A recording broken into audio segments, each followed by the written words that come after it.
ভারতের অভ্যন্তরীণ সুরক্ষার সঙ্গে জড়িয়ে থাকা গোপন তথ্য হাতিয়ে নিতে দিল্লির পাক দূতাবাস থেকে কি গুপ্তচরদের নিয়ন্ত্রণ করা হচ্ছিল?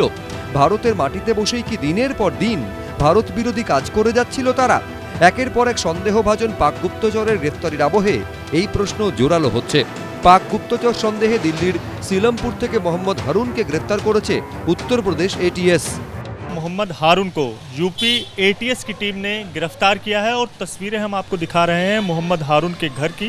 यहीं पर मोहम्मद हारून अपने परिवार के साथ सीलमपुर के ब्लॉक में स्थित इसी घर में रहता था और स्क्रैप का काम करता है। दिल्लीर पाक हाई कमिशनर अफिसार दानिश और हरियाणार यूट्यूबर ज्योति मल्होत्रार पर एबार तदन्तकारीदेर स्कैनारे दिल्लीते पाक दूताबासेर प्राक्तन आधिकारिक मोजाम्मेल होसेन और मोहम्मद हारूनेर जुटी। এই মোজাম্মেলের নির্দেশেই ধৃত হারুন চরবৃত্তি করত বলে অভিযোগ।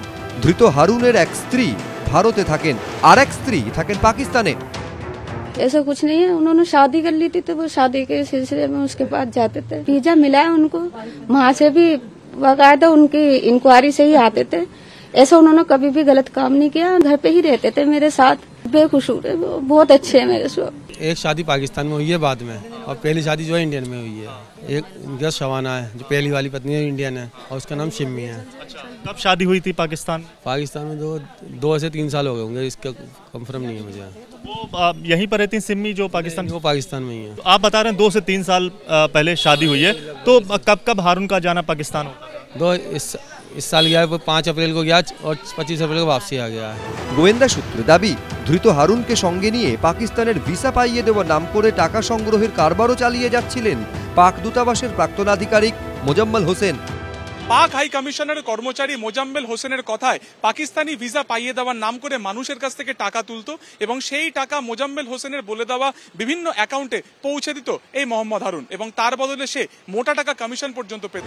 উত্তরপ্রদেশ এটিএস সূত্রে খবর, পাকিস্তানে একাধিকবার যাতায়াতের সময় মোজাম্মেলের সঙ্গে পরিচয় হয় হারুনের।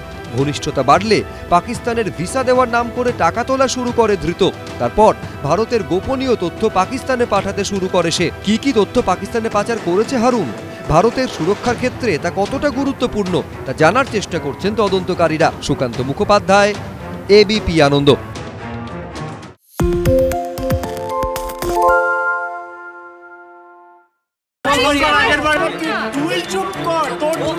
বাংলা ঝামেলা চায় না, বাংলা খবর চায়।